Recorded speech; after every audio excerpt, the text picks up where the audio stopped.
Hey, trig class, we're going to look at our notes on 10.3, the complex plane and DeMoive's theorem. All right, the first thing we're going to talk about is how to plot a complex number. So the way that we plot this, it looks like it's the xy plane. It's just that the y-axis is what we refer to as the imaginary plane. And these are imaginary numbers, numbers that when I square them, I can get a negative number. So the complex number, the idea is a complex number has a real part and an imaginary part, and when we plot them both together, the x part, the one that doesn't have the I with it, is the real part, and then the other part, the y part that has the I, is the imaginary part. All right, so if I wanted to plot a point in the complex plane, the part that has no I in it, so in this case the square root of 2, that would be along the x-axis, and the part that has an I, negative 1, there's nothing there, so it's negative 1, is the y part. So you can think of this as the number, the square root of 2 comma negative 1, and just treat that like that's the point that you're plotting. And remember, this is negative 1i, and just plot this as you would the square root of 2 negative 1.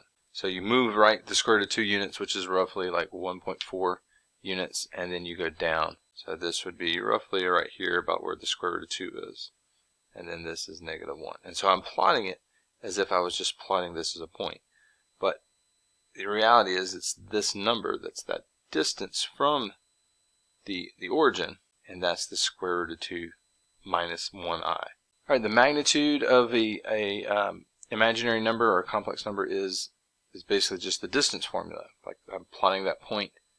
What is the x coordinate? What's the y coordinate? Square those, like the Pythagorean theorem would say, and then x squared plus y squared equals the magnitude of this complex number squared. So that's z squared in this case, or the magnitude of z.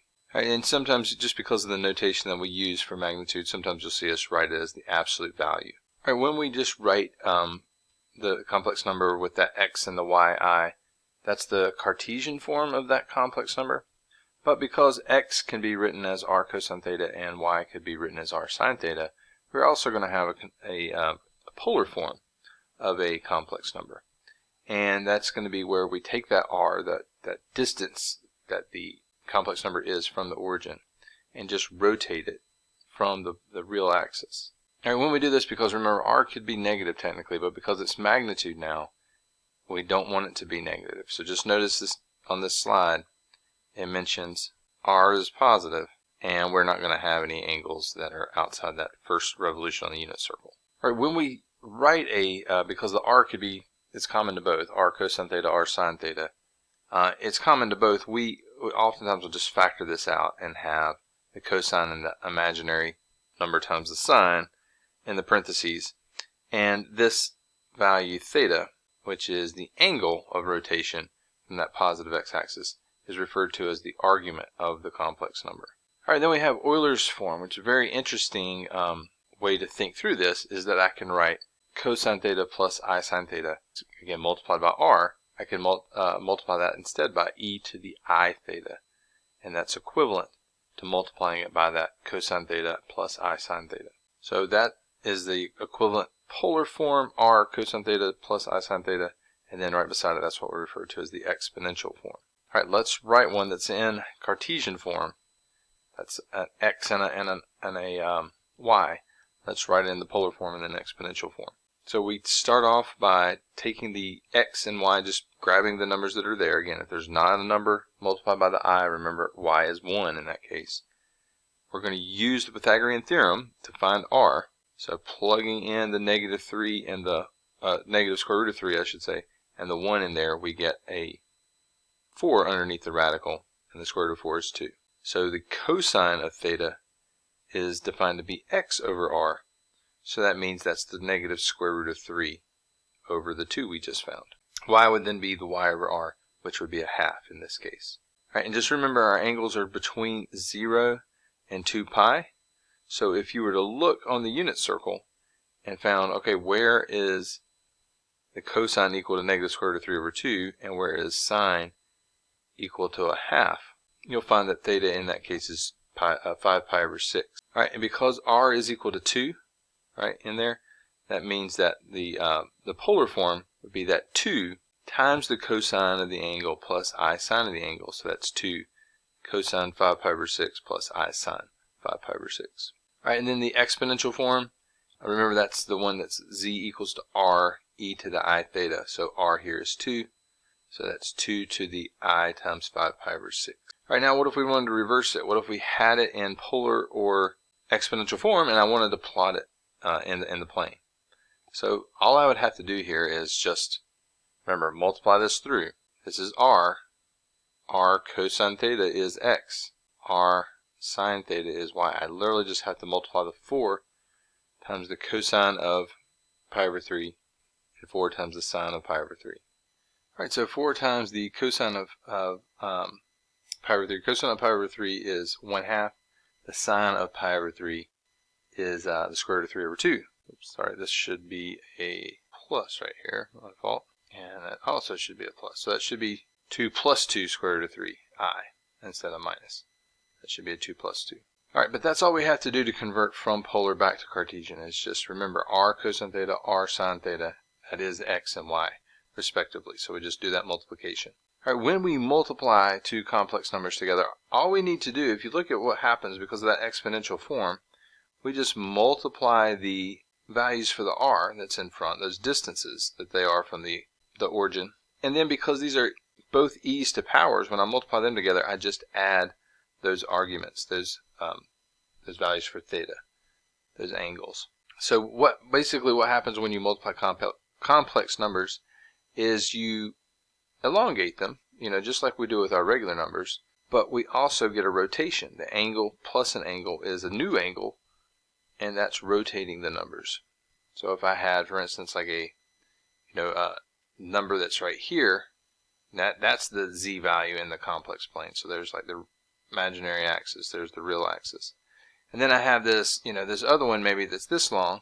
Well, multiplying them together, they're going to be longer, and instead of rotating here and here, I add those together and I rotate the two angles together.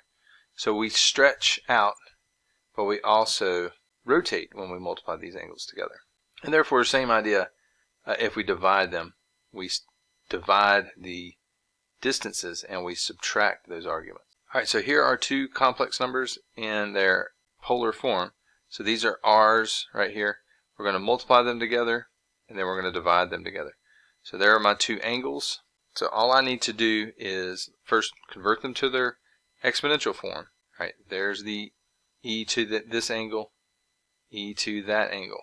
Okay, and now I just multiply the 2 and the 3 together, and I add the 2/9, 2 pi over 9, and the 7 pi over 18. All right, 2 times 3 is 6.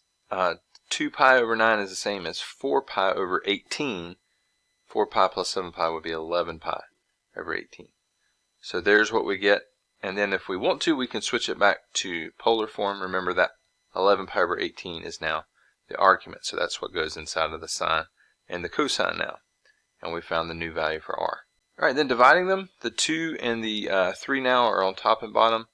The 2 pi over 9 is the angle up top. 7 pi over 18 is the angle on the bottom. So now I'm going to divide 2 by 3. I'm going to have e to the 2 pi over 9 minus 7 pi over 18. All right, that's going to end up with a negative angle. 2 pi over 9 is still the same as 4 pi over 18, but 4 minus 7 now is negative 3.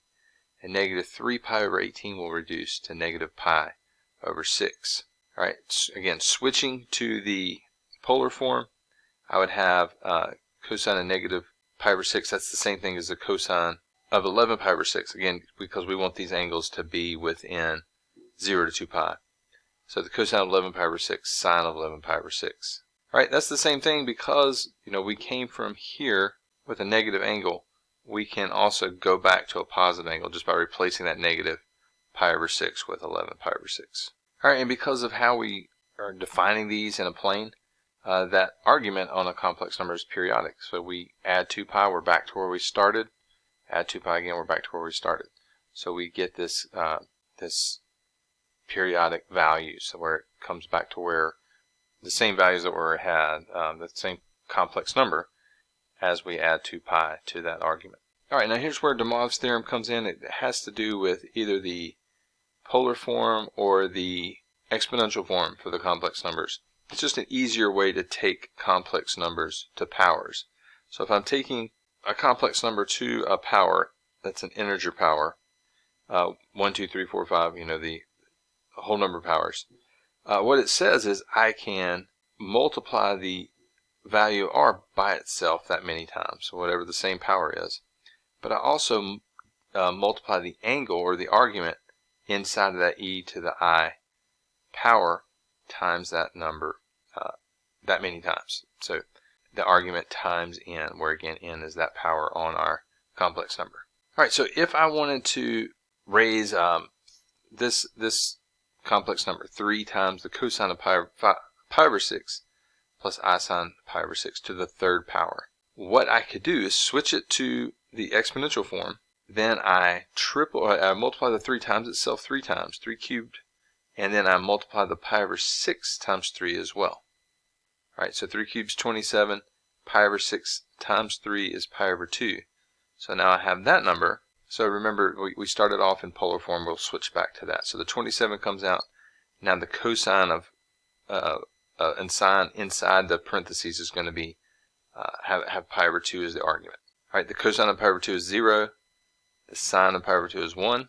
So this is just 27i, which also means that the cube root of 27i is this number underneath the 3 down here. Alright, let's look at another example using DeMoive's theorem where we're trying to write a number that is it is a complex number raised to a power. So we got a power of 5 there. We want to write an exponential form and then in rectangular form, but we need to be able to come up with the value of r so we can get it into that exponential form, transform it to polar, and then use the polar form to get to rectangular form. So to get r, we're going to transform 1 plus I, just the part on the inside, to the square root of 2, which is its magnitude, times 1 over the square root of 2 plus 1 over the square root of 2i. Alright, and that is, if you distribute that back through, that would just be 1, square root of 2 divided by the square root of 2, as would that, 1i, which is just I. So this is, again, we're just working underneath the radical for right now. Alright, and then this, because this is 1 over the square root of 2, 1 over the square root of 2, these are the same number, and that means we're in quadrant 1, and because they're the same number, we're at pi over 4 radians. Alright, remember, on the unit circle you see it as the square root of 2 over 2, square root of 2 over 2. Well, that's the same thing as 1 over the square root of 2. So this is the I, the real, and that point would be 1 over the square root of 2 plus 1 over the square root of 2i. This is just to make it look in the forms where we can raise it to those powers. So because that's square root of 2, square root of 2, that is cosine pi over 4, I sine pi over 4. And now we have everything we need to write it in the exponential form. That's r square root of 2 e to the I times pi over 4. Alright, so now that we've got it in that form, we can easily raise it to a power.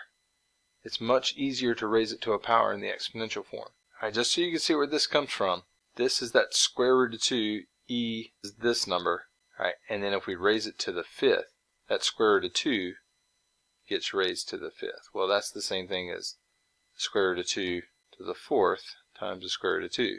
And the square root of the 2 to the 4th is the square root of 2 squared. Alright, the square root of 2 squared is 2, and then 2 squared is 4. So that's where that 4 is coming from, right here. Alright, so that's going to simplify to 8 square root of 2, and now we have what we need to get it back into the polar form. So grab the r, remember this is r in exponential form and in polar form, and then this is going to be the argument that's inside the cosine and the sine. Alright, and now we can, there's the polar form, this is the exponential form, so this is part of the one that we're after. And we switch it to polar form just because now we can multiply this back through and switch it to rectangular form. The Cartesian form is the other one they want. Alright, cosine of 5 pi over 4, if you look at it on the unit circle, that's negative square root of 2 over 2, and the sine of 5 pi over 4 is also negative square root of 2 over 2. That's quadrant 3. So those, again, we can flip those over and call those 1 over the square root of 2, and the reason we do that is when we distribute this r through, the square root of 2's will cancel, and we'll be left with negative 8 minus 8i. So there's the rectangular form, and then we also have that exponential form in there. All right, just so you can see it, your TI calculator can do these, okay? If you look really close down here, there's an I button right there, second decimal place. So I can type in exactly what I saw here, 2 parentheses 1 plus I, second decimal point, close that to the 5th power, and when I hit enter, get the negative 8 minus 8I. All right, so it'll give me that rectangular version of it. It's not going to give me the polar version, even if I'm in polar mode, but it will give me that rectangular version. All right, if there is a complex number that I can raise into, or that I can raise to the nth power and get W, then that means Z is the nth root of W.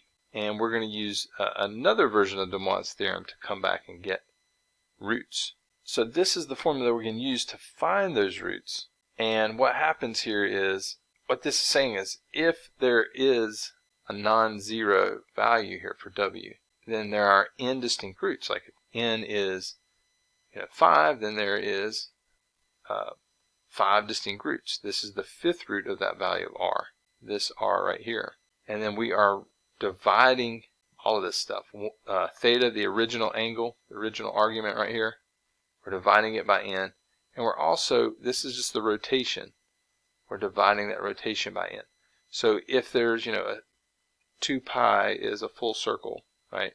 And if n is 4, then we would divide the circle in fourths. And there would be roots located at those points. If n was 6, then we'd have like this hexagon shape. There'd be 1, 2, 3, 4, 5, 6 roots all the way around. It's just going to take these. This is again an angle that we start from, and then this is a rotation, 2 pi there, but we're dividing it by n. So again, if it was like 6, 2 pi over 6 would be pi over 3, and then we would multiply pi over 3 by 0, not rotate, and then multiply pi over 3 by 1, rotate by pi over 3, multiply pi over 3 by 2. I don't know what that's supposed to be, 3. I don't know why it's doing 1/4 there. It just keeps counting up until we get to 1 less. But because we're starting at 0, this is n. And again, I have no idea why I put a 1/4 in there. So just know that we're just counting. This is just how many times we're rotating by this 2 pi over n angle. This is just this k right here is our counter. And it's counting how many times we rotate. All right, so if we want to find the complex cube roots of a number, we're going to switch it to exponential form. So again, we need to get r. So we do the math to find r. All right, remember, that's just the square root of this squared plus this squared. So that's 2. All right, so that's my r. And then that comes out. This is, if I factored this out, I'd have this. And now I can come up with what the angle needs to be to give me this. So again, look at your unit circle. This is another reason why the unit circle is so important on your midterm and final exams. So we have a negative x, a positive y. That means we're in quadrant 2. We're over here at this angle. And again, if you look at your unit circle, that's 5 pi over 6. That corresponds to this point. So that means I can write this as 2 times cosine 5 pi over 6 plus I sine 5 pi over 6. All right, so once I have it in the polar form, I have it in the exponential. Remember, we grab the 2, keep the 2, and then it's e to the I times that argument, 5 pi over 6. All right, now that we have that, we're ready to come up with the cube root. Okay, we're going to take the cube root of this 2. We're going to take this angle. We're going to divide it by 3. So that would be like 5 pi over 18. And then we're going to add to it 2 pi over 3 times k, our counter. All right, k is going to go, because this is going to be the cube root, it's going to go from 0, 1, and 2. And so that means we're going to rotate 2 pi over 3 one time and then 2 times. So our 3 angles that we're going to end up using are 5 pi over 18. That's if k is 0, we multiply by 0, we add nothing. And then 1 plus that, so 5 pi over 18 plus 2 pi over 3 one time. And then the third angle will be 5 pi over 18 plus 2 pi over 3 twice, which is 4 pi over 3. All right, that's how we use this procedure. And so there are our 3 cube roots. Cube root of 2 e to the I, 5 pi over 18, that was the original one that I said right there. And then if we add 5 pi over 18 and 2 pi over 3, we get 17 pi over 18. And then if we add 5 pi over 18 and 4 pi over 3, we get the 29 pi over 18. So that's the way that we can use DeMoive's theorem in the root form to come up with these roots of these complex numbers.